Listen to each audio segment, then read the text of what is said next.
dia, boa tarde, boa noite. Eu não sei que hora você está vendo esse vídeo, mas vamos lá, né? Eu passei aqui algum tempo procurando alguma coisa para a gente trazer, mas né, o que está mais em voga no momento é sim a guerra comercial entre a China e os Estados Unidos, né? Sim, as reviravoltas que vêm sido dada nesse embate, tanto econômico quanto militar, né? Vale lembrar que na costa da China ele tem várias bases militares, né? Tem a questão do Trump, então, ou seja, o tabuleiro hoje tem muitos novos elementos e movimentos de ambas as partes. E vamos ver um pouco mais aqui sobre Estados Unidos e China por José Kobori, a arte da guerra, economia e militar. Vamos lá. Olá, pessoal. Na semana passada havia prometido que o assunto dessa semana seria a China. Passada essa semana, o desenrolar dos acontecimentos coincide com a guerra comercial iniciada pelos Estados Unidos contra a China nesta segunda-feira, 3 de fevereiro de 2025. No Isso caso é as tarifas, né, gente? Esta é a tarifação que o Trump está impondo, né? tornou o conteúdo ainda mais interessante. Este é o assunto do vídeo hoje. Eu acho muito engraçado a abertura dele. Mostra ele nas entrevistas e tal. Bem, pessoal, se o assunto de seu interesse é finanças, estratégia empresarial ou economia política e também gosta de reflexões como tudo isso se conecta com filosofia e os rumos da humanidade, considere se inscrever aqui no meu canal. E caso se inscreva, não esqueça de ativar as notificações para ser avisado sempre que eu postar um novo conteúdo. E não esqueça de deixar o like. Bem, o assunto já foi amplamente abordado pela mídia tradicional e pelos canais aqui na internet. Então, como de costume, eu abordarei o embate entre os Estados Unidos e a China sob uma perspectiva histórica e estratégica. No meu vídeo da semana passada, abordei sobre o declínio do Império Americano. Hoje, farei uma comparação histórica e estratégica com a ascensão da China e por que ela ameaça a hegemonia estadunidense. Eu acho que não só ameaça, né? Não é só, agora não, já deixou de ser uma mera ameaça há muito tempo, ainda mais com os avanços científico-técnicos que eles vêm mostrando nos últimos dias, né? Porque em um dia eles anunciaram a DeepSeek, que bateu o ChatGPT, aí eles anunciaram também o melhor drone do mundo, né? Que agora é deles, que ele consegue tanto voar como atuar debaixo d'água, né? Ele tá voando, ele consegue submergir, né? É, a Alibaba trouxe uma inteligência artificial que é melhor que o DeepSeek, né? E em questão de produção energética, tem várias notícias sobre isso. Eles têm aquela do painel solar que eles querem colocar orbitar na Terra, que seria capaz de produzir mais energia do que todo o petróleo do mundo é capaz de fornecer, né? Tem a questão que eles são o país mais avançado na questão do sol artificial, né? Eles conseguiram fazer o sol artificial funcionar por 18 minutos, né? Então, tipo assim, é um país que vem se revelando, não é que vem se revelando, né? Vem se provando a grande potência científico-técnica, né? Apesar do, dos embargos norte-americanos, né? Os embargos só têm feito a China crescer cada vez mais rápido, né? No início da década de 80 do século passado, Ronald Reagan assumia o seu primeiro mandato como presidente dos Estados Unidos da América. O período era marcado pelo declínio da potência soviética. Nessa nova acomodação mundial de forças geopolíticas e militares, de bipolar para unipolar, os Estados Unidos da América reposicionaram suas estratégias militares e econômicas. Financiados mundialmente pela hegemonia do dólar americano, o país, sem o seu rival soviético, manteve e até aumentou os gastos com armamentos para consolidar o seu poderio militar. Ao mesmo tempo, também pela derrocada do modelo socialista representado pela União Soviética, ascendeu o neoliberalismo como arcabouço teórico de suas políticas econômicas, que implementou internamente e passou a impor ao resto do mundo o lado cada vez mais perverso dessa nova fase do E capitalismo. aí é uma parada que nem, por exemplo, eu acredito, não sei se o Cobori vai falar aqui, mas é porque os Estados Unidos, eles começam a implementar o neoliberalismo e usam do Banco Mundial, né, e do Fundo Monetário Internacional, que é controlado por eles, porque eles têm a principal moeda do mundo, né, para impor isso a esse país, porque os países em desenvolvimento que queriam financiamento não tinham onde pegar, tinham quem? O Banco Mundial e o FMI. O FMI chegava lá na hora de emprestar o dinheiro e falava, vou te emprestar o dinheiro, mas você vai seguir essas recomendações aqui, que envolve privatização, que envolve desestatização, você entendeu? Que envolve políticas de ampliação dos mercados, ou seja, os Estados Unidos impôs a agenda neoliberal para o resto do mundo. E aí tem aquele livro, acho que é da Isabella Weber, que vai falar como a China escapou da terapia de choque, né? Que é justamente isso. Nesse mesmo período, em 1978, ascendia ao poder da China Deng Xiaoping, que também estava empenhado em levar a China para a fileira dos estados militares modernos. A diferença foi que, sob o seu comando, ele exerceu um controle firme sobre os gastos militares, de modo que as forças armadas não monopolizassem recursos necessários em outras áreas. Para Deng, das suas proclamadas 4 modernizações, a defesa era a quarta na escala de prioridades, atrás da agricultura, da indústria e ciência e tecnologia. Enquanto isso, os Estados Vamos Unidos... lá. Indústria, agricultura, ciência e tecnologia. Vamos por partes, né? A agricultura, lógico, alimentar seu próprio povo, né? Industrialização. Se você se industrializa, você não depende dos outros países. O povo fala, nossa, o dólar está muito alto. O dólar na China é 8 para 1. É 8 yuan para 1 dólar. Vai ver se eles estão preocupados com o dólar. Eles não estão preocupados. A alta queda do dólar não afeta a economia deles. Por quê? Eles são um país extremamente industrializado, um país que não depende dos outros para produzir nada. Eles dependem só de matéria-prima. Mas, pô, que é os principais fornecedores de matéria-prima da China? Você vai pegar, tipo assim, são países africanos, que são os metais, né? E aí eles têm construído ótimas relações com os países africanos, né? Tanto é que eu acho que o Pedro Darre vai fazer um vídeo, tem um vídeo sobre a influência chinesa na África, e é muito interessante, né, até dividido em duas partes, né? Você tem... E aí aquela questão, você vai deixar de vender as coisas para a China? Então você não vai ter acesso à indústria deles, que é a melhor do mundo hoje. Você não vai ter acesso aos cientistas dele, que é o terceiro ponto, né?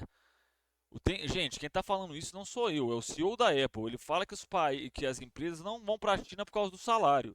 Que o salário de lá não é o mais baixo do mundo há alguns anos, vários anos. Eles vão para lá porque lá eles têm a melhor mão de obra do mundo, a mão de obra mais qualificada. Você entendeu? Unidos alocavam mais e mais recursos na área militar em detrimento da sua economia, que deixava cada vez mais nas mãos do mercado da política do laissez-faire. Na China, mesmo sendo a defesa a quarta prioridade para o líder chinês, houveram avanços na modernização das forças armadas, mas estrategicamente apenas o necessário para proteger suas fronteiras e não despertar uma nova corrida armamentista com a potência americana. Corrida essa Porque não adiantou nada, né? Ele não queria fazer, mas posteriormente começou. Hoje em dia você tem uma nova corrida armamentista. De um lado você tem a Rússia e a China, do outro você tem os Estados Unidos. A questão é que a Rússia e a China estão nadando de braçada. Eles já têm um míssil supersônico e os Estados Unidos nem conseguiu metade de um. essa que a China não teria condições econômicas de acompanhar e a prejudicaria na verdadeira guerra a ser travada, longa e em outra área, no crescimento duradouro de sua economia. O fato de preferir não fazer investimentos vultosos em defesa refletia a convicção de Pequim de que a segurança a longo prazo só seria conquistada quando a sua atual produção e riqueza fosse multiplicada por muitas vezes. Enquanto as políticas neoliberais estadunidenses aumentavam de forma cada vez mais rápida a pobreza e a desigualdade em solo americano e aqui o Cobori está coberto de razão, porque se pegar os Estados Unidos da década grande parte do de 80, quando o Reagan assume, pouco depois quando o Reagan assume, até hoje os Estados Unidos não têm aumento real de salário, tá? Não tem. Os trabalhadores norte-americanos estão há anos, há décadas, sem aumento de salário. E aí você tem, ó, a crise de 2008, que, gente, não foi superada, tá? Não foi superada. Todo ano você tem pequenas bolhas estourando. Todos os anos. Só que de vez em quando vem uma bolha de trilhão. A galera não tem noção do que foi o impacto da DeepSeek para a economia norte-americana. Você destruir US$ 1 trilhão em ativos é destruir muita coisa.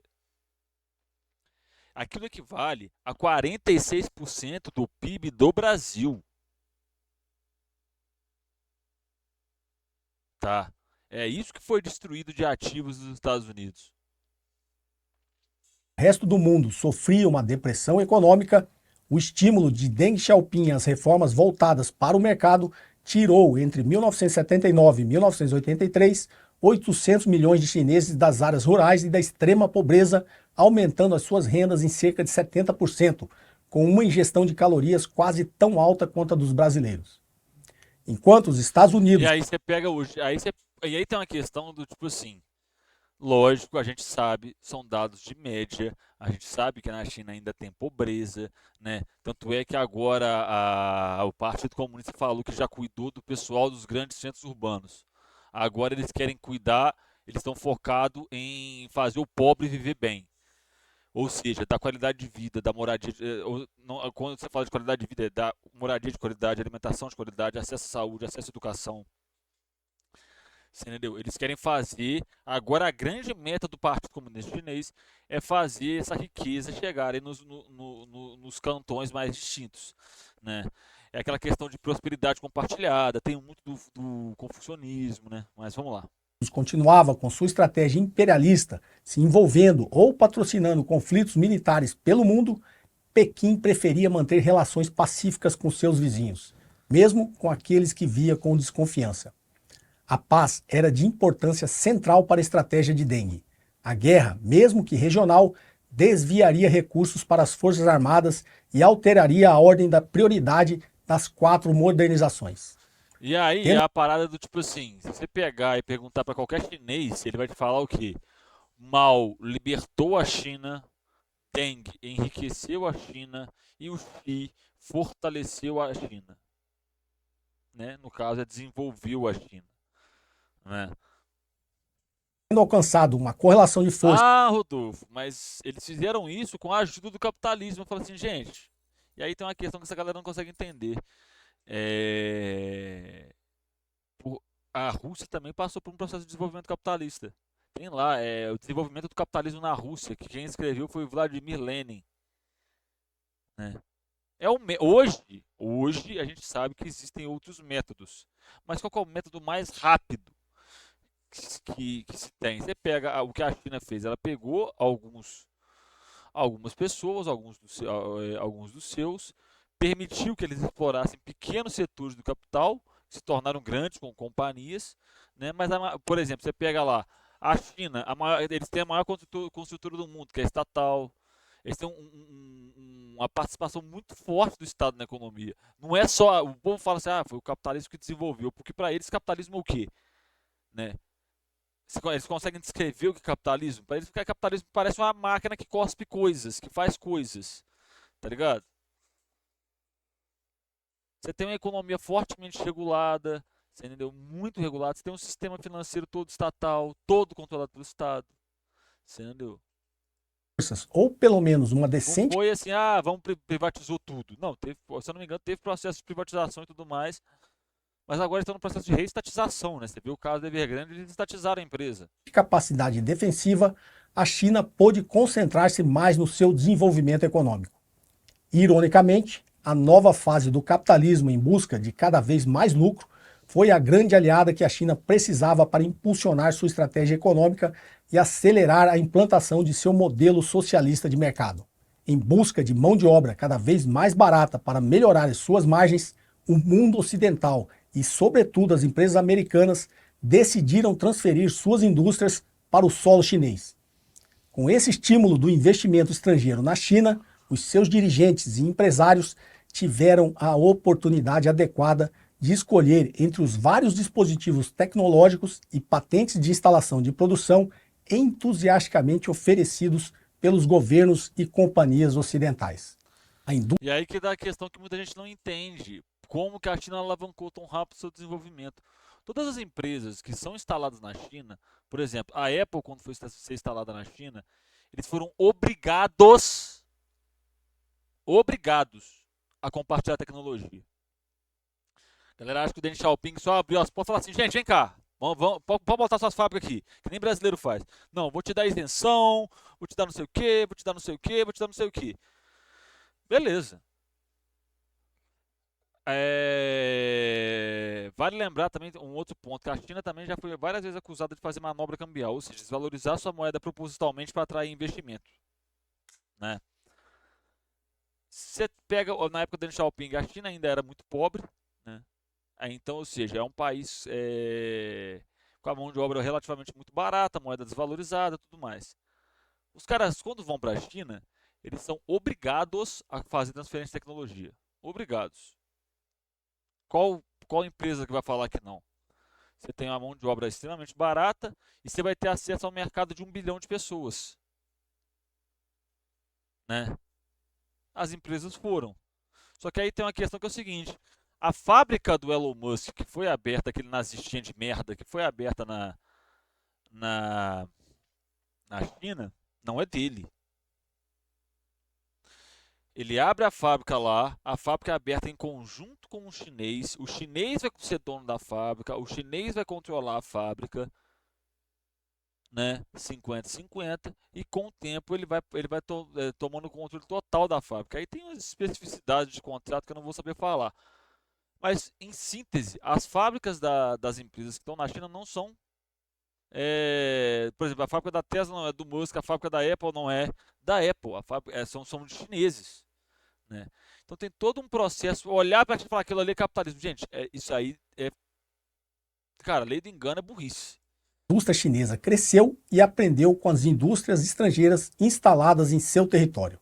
Já no final da década de 80, as reformas lideradas por Deng levaram a um crescimento médio anual da indústria de espetaculares 12%. O pano de fundo macroeconômico, dentre outras estratégias, foi a criação de uma taxa de câmbio de equilíbrio industrial. Com um exemplo histórico do pós-guerra, onde para reconstruir a economia dos países derrotados, o acordo de Bretton Woods manteve a taxa de câmbio da Alemanha e do Japão favoráveis às exportações desses países e as tornaram as maiores economias industriais de seus respectivos continentes, a China O sabia acordo de Bretton Woods, inclusive, que vai ser o fundamental para tornar o dólar a moeda hegemônica, tá? Que esse é o primeiro passo, né? que precisaria ter um câmbio competitivo para impulsionar o crescimento de sua indústria. A nova formação econômica social de orientação socialista implementada na China criou o que o professor Elia Jabbour e Alberto Gabrielli chamaram de soberania monetária, a formação de um poderoso sistema financeiro estatal com ampla capacidade de financiar grandes projetos. Gente, só para vocês terem uma ideia, todo país, todos eles, tem o que a gente chama de Banco Nacional de Desenvolvimento, né? Que o nosso, no caso, é o BNDES. O Brasil tem um, a China tem mais de 20. A Alemanha, que é menor que o Sudeste brasileiro, é, ela tem 9 bancos de desenvolvimento. Então, ou seja, ela tem 9 poderosíssimos bancos estatais que conseguem fazer injeção brutal de dinheiro na economia e financiar grandes empreitadas. Sabe qual é o tipo de empresa que usa isso na Alemanha? Mercedes. Quando vai fazer qualquer investimento, eles pegam dinheiro do Estado, eles não investem com o próprio dinheiro. Burguês não investe com o próprio dinheiro, pega o dinheiro do Estado. Tá? Um exemplo que eu posso dar para vocês aqui no Brasil, no processo de privatização do Brasil, do FHC, os caras pegavam empréstimo com o BNDES e pagavam, tá? Segundo eles, uma muralha de aço criada contra a disposição cada vez maior do imperialismo americano de utilizar o poder conferido pelo dólar para sufocar projetos nacionais autônomos. Enquanto os Estados Unidos, sob os preceitos do neoliberalismo e do laissez-faire, desregulamentavam seu sistema financeiro, o que culminou mais tarde na crise do subprime, a China dava um salto de qualidade na ação do Estado sobre a economia com a formação de um sistema financeiro público voltado para os investimentos de longo prazo. O que a China vem E provando. aí é aquela parada, você tem investimento de longo prazo, você tem cidades extremamente bem desenvolvidas, né? Você tem os grandes polos da China, as grandes cidades costeiras da China ali. Você tem um desenvolvimento muito formidável, né? Você tem cidades muito bonitas, né? Você tem investimento em infraestrutura, em qualidade de vida muito grandes. Você tem cidades, tipo assim, pô, você anda na cidade dos caras, velho, é limpa, a cidade, tipo assim, não tem nada quebrado, tá tudo funcionando, as ruas bem iluminadas, passeios bem feitos, né? A estrutura da cidade é muito boa, né? desde as Enquanto aqui no Brasil, na Gloriosa, né? Nossa, vocês não podem reclamar que vocês votam para prefeito, gente. Olha que maravilha! Vocês votam para presidente, vocês podem escolher o plano político, vocês podem escolher os projetos que mais atendem aos seus anseios, né? Não é isso que aquele bando de liberal filho da puta fala para vocês? Que bando de liberal corno de merda fala para vocês? Nossa senhora, o povo fala que em faculdade tem doutrinação marxista, o que mais tem nessa merda é liberal porco, né? Eles votam para presidente. O ministro da Economia da Dilma era o Joaquim Levy, ele era formado na escola de Chicago, Chicago Boy. Depois dele, entrou o Henrique Meirelles. Henrique Meirelles é do Banco Boston, outro garoto dos bancos. O Joaquim Levy era do Bradesco, o Henrique Meirelles era do Bank Boston. Aí você pega, depois foi o Paulo Guedes, fundador do BTG Pactual. Hoje nós temos o quem? Fernando Haddad, que teve a brilhante ideia, né? O que ele fez, gente? Ele pegou o teto de gastos. Gente, teto de gastos é ruim. Vamos fazer o seguinte, vamos trocar o nome, que aí não pega tão mal. Não é teto de gastos, é arcabouço fiscal. Mas vocês estão votando para presidente, cala a boca. Vocês estão na democracia, porque vocês votam para presidente, cala a boca. reformas econômicas de Deng Xiaoping a partir de 1978 é de que não existe uma poderosa economia de mercado sem o desenvolvimento sustentado pelo Estado. Não tem, velho. O Estado empreendedor... Tanto é que quando aconteceu a parada de psique, o Google pediu para quem dinheiro mesmo? Pro papai Estado. A liberalzada toda caladíssima. Por quê? Quando o bilionário vai pegar dinheiro com o Estado, pode. Opa, pobre quer dinheiro do Estado, cala a boca, temos que diminuir o Estado para ter qualidade de vida. Mariana Mazzucato mostra que não existem evidências empíricas Chutando na escada, esse é o livro, que sustentam a hipótese de que o setor privado floresce sem a moldura de um Estado forte e tomador de riscos. Por mais de 35 anos, a taxa média de crescimento do PIB per capita na China alcançou a média de 9% ao ano. A renda per capita por paridade do poder de compra passou de apenas $250 em 1980 para $8.827 em 2018, ou seja, cresceu 36 vezes. No mesmo período que os norte-americanos estão há 45 anos sem ter aumento real de salário, o poder de compra de um chinês aumentou 36 vezes.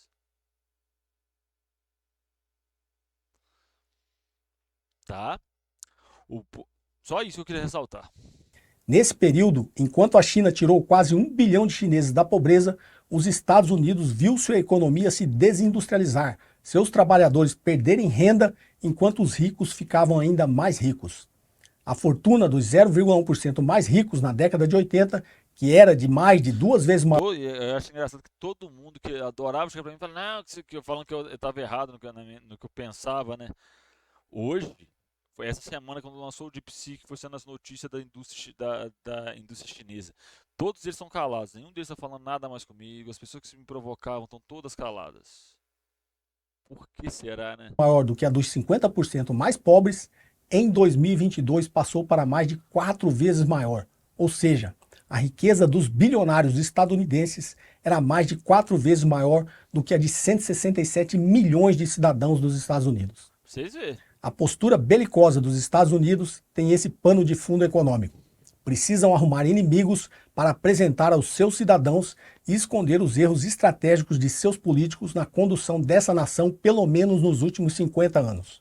Enquanto veem a sua hegemonia se esvaindo, assistem à ascensão da China. O que lhe sobra são ameaças e bravatas num movimento que nada lembra qualquer estratégia racional. Os Estados Unidos perderam a chance de realmente conduzir a humanidade para um mundo mais justo. Em 2020, a China já havia apresentado o seu projeto Made in China 2025, que envolvia o desenvolvimento de tecnologias relacionadas à plataforma 5G e à inteligência artificial. Parece que Pera aí. o mundo mais justo. Unidos perderam a chance de realmente conduzir a humanidade para um mundo mais justo. Em 2020, a China já havia apresentado o seu projeto Made in China 2025, que envolvia o desenvolvimento de tecnologias relacionadas à plataforma 5G e à inteligência. Tecnologias relacionadas, porque Pequim já tem 5G desde 2018. A China inteira já tem cobertura 5G desde 2020, se não me engano, 2019.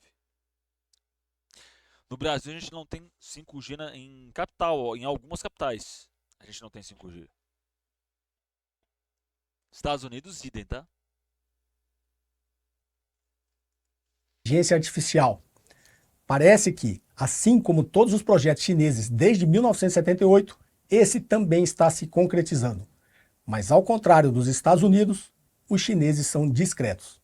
Como disse Sun Tzu há mais de 2.500 anos em A Arte da Guerra, quando o inimigo estiver muito próximo e mantiver-se quieto, ele está confiante na força natural de sua posição.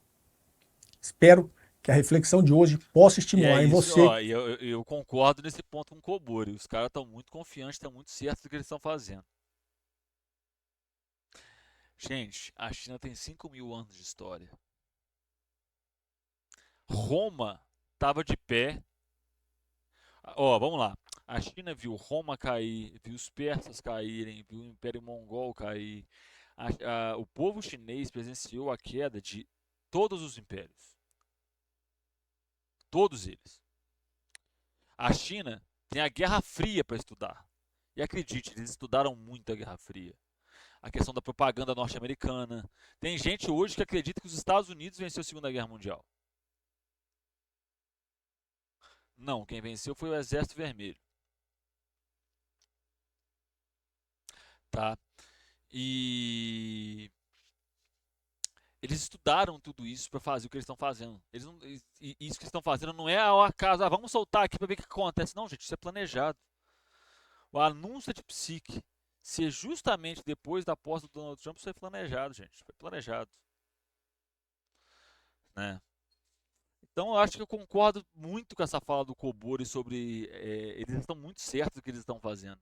Eles têm tudo muito bem calculado. Tá? E isso é só o começo. A queda, e tem outra, tem um outro grande rapaz, um grande, não é economista, né, desses investidores de bolsa de valores, desses especuladores, né, tem um deles que fala, ó, essa das inteligência artificial é só a primeira, bolha que vai estourar. Tem mais, tá? Eu espero que realmente leve aquele país de merda à falência. Para você que chegou até aqui, muito obrigado, tá? Deixe no comentário do vídeo o que você achou. Me desculpa, aliás, por não ter postado o vídeo na terça-feira, mas, né, pós-graduação tá arrebentando a minha vida, tá? Um beijo enorme no seu coração. Eu vou ficando por aqui. Até a próxima. Falou!